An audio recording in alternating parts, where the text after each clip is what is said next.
Hey folks, Pat here from DNS. This Madison area fishing report is current as of September 15th. Just a couple real quick things before we get started. Bow season opens tomorrow. I know it's not exactly fishing related, but a lot of folks come in the shop, do bow hunt. I'm a bow hunter myself, and I guess I'm more of a fair weather bow hunter. I wait till all the leaves start to come off the trees and stuff, but do want to wish people luck that get out in the woods this weekend and be safe out there. Um, One other quick bit of shop news we have here. Um, there's a group over here, Wild Warner, that does a lot of great work in Warner Park. They're doing what they call a buckthorn blitz over here over this next week. They're going to be clearing out a bunch of buckthorn, and if you live in the neighborhood and want to come down, and you can just haul brush or use a loppers and cleaning up the park there. So yeah, I told them I'd give a plug for this event if you're interested. Got some dates there, and yeah, do some good work for a local park. I guess that's it for news. Well, we had a gorgeous week weather-wise with mild temps during the day and cool evenings, brought the water temps down, and that's got the fish in a good mood as we move into fall. Looks like a little chance of rain tomorrow, but otherwise gorgeous weekend and week ahead. So get out and enjoy the nice weather while it lasts. The Mendota buoy is still down and will be the rest of the year. The other resource that I had found says the water temp here is 70 degrees.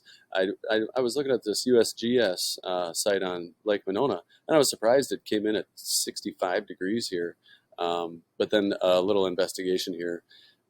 They got a map as to where it's located. It looks like it's the monitoring station or whatever is in Brittingham or Monona Bay near Brittingham Park here. So, it's shallower water, and that shallower water is going to cool down a little quicker this time of year. So I imagine that's why it's at 65 degrees and Mendota's at 70. Usually that'd be flipped around, those temps.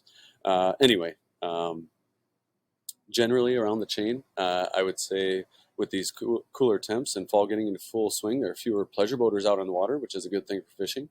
Sounds like floating weeds are still causing a few problems depending on wind and where you're at. The Dane County Health site here, this is sort of unusual too, has all of the beaches closed. I don't know. I guess I haven't heard anything about bad water quality around town, so maybe that's some kind of glitch. But yeah, from what I hear, water clarity remains decent. At least I haven't heard any complaints anyway. Um, Otherwise, around the chain, gills are still being found on weed lines on Lake Mendota and suspended over deep water pretty much everywhere else, with redworms and spikes working well for those fish. Perch action remains spotty on Mendota and elsewhere. Largemouth bass are being picked up shallow around the chain, and smallmouth bass and walleye are being picked up in good numbers on shoreline breaks and mid-lake humps, with crawlers and fathead minnows working well for those fish. Pike are plentiful, and it sounds like the muskie action continues to pick up as water temps come down. Area streams are running a little low and clear, but the cooler temps have the trout in a good mood, and local rivers are all running very low still, just like they have been all summer. Up here, we get in a little more detail up here at Cherokee Park.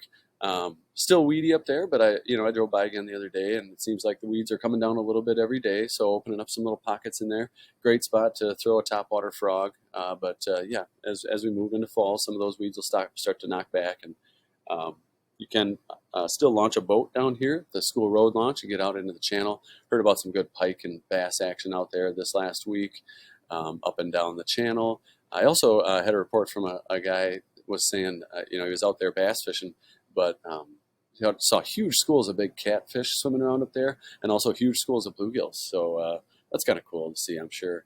Down to the 113 bridge, nice mixed bag of fish coming out of there as usual, but catfish are, the main target for most folks, and they've been getting some nice ones down there still.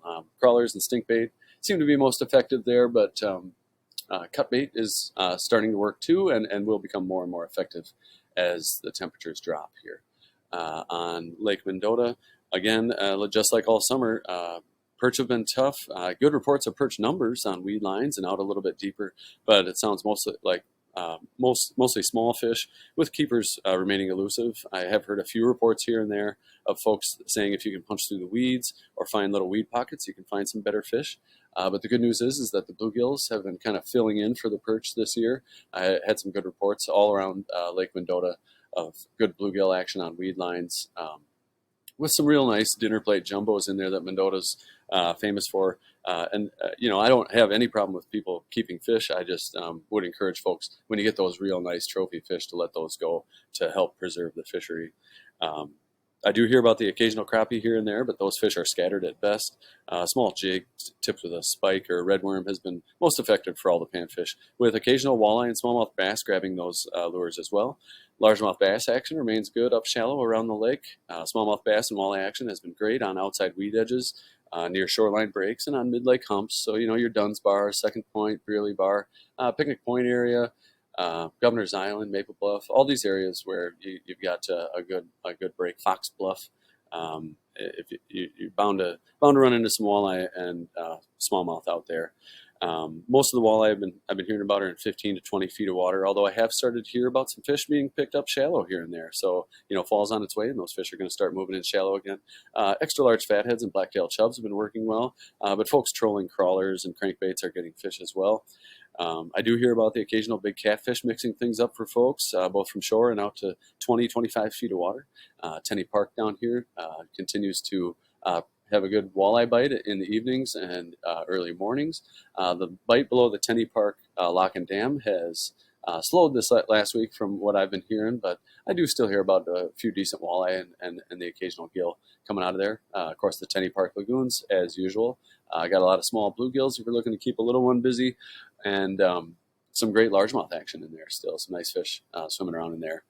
Down on Monona, it's there's a few fish being picked up on weed lines, but most of your fish, just like the last several weeks, are going to be out over deep water. So anywhere from 20 to 70 feet of water on Monona, yeah, you're going to find gills roaming around out there about 15 feet down, and just drifting along is super effective to find those fish.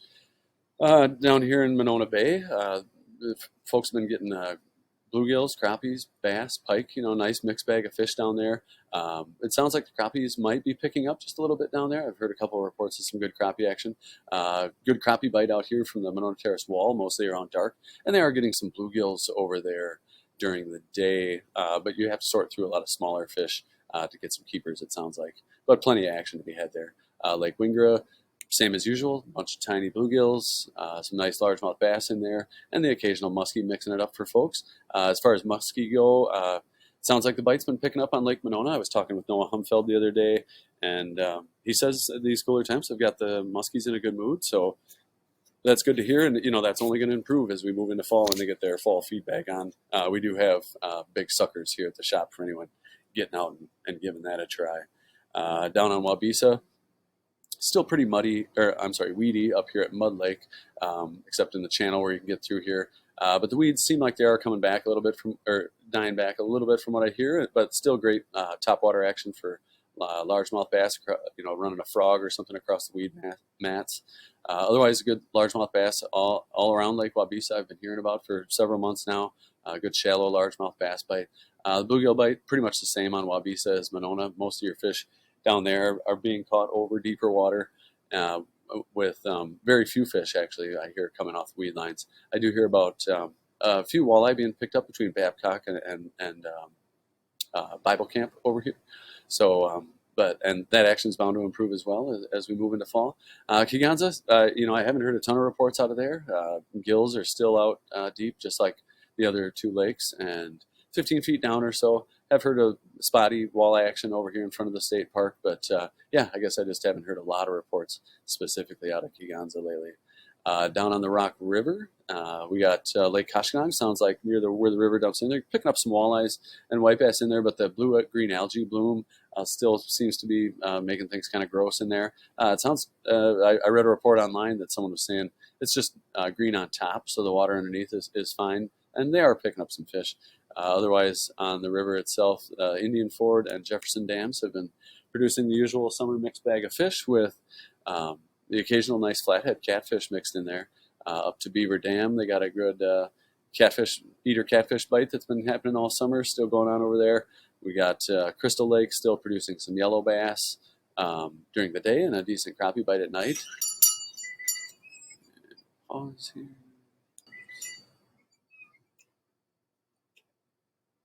All right, and we're back. So up on the Wisconsin River, fishing's been great. The water is very low up there.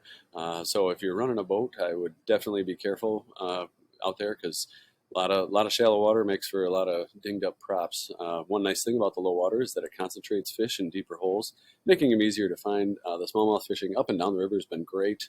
The topwater frogs being tossed near the bank being very effective, but also a lot of shad in the system right now. So those fish are chasing big schools of shad around, and if you see them busting fish on the top, just casting any type of minnow imitation into that cast is bound to make for some exciting fishing.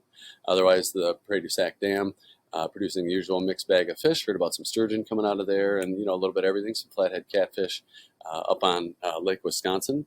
I had Ron Bearfield in here yesterday, and he's been guiding up there a bunch lately. He says the walleye bite's been improving, and a lot of sheep's head mixed in there too, but the size of the walleye seems to be getting better. Sounds like the bluegill bite's been good with some crappie mixed in. Decent walleye bite upriver here on Petenwell and Castle Rock. I haven't heard much out of the Dells or Portage. Ron did say, great smallmouth bite between Portage and the Dells going on up there too. Otherwise, Castle Rock Dam and Petenwell dams have been producing a lot of good mixed bag of fish with both those lakes. Actually, I haven't heard much out of Castle Rock, but Petenwell has a good walleye bite going on, and it sounds like some panfish near Wood up there as well. Over on the Mississippi, sounds like some great action for perch, crappie, and gills on weed lines and Wood with some walleye and smallmouth bass coming out of the wing dams. Sounds like up and down the river, all the pools up there have been producing some good fish, and that's only going to get better as things start to cool down over there. Over to the Milwaukee River and the Milwaukee area, I guess.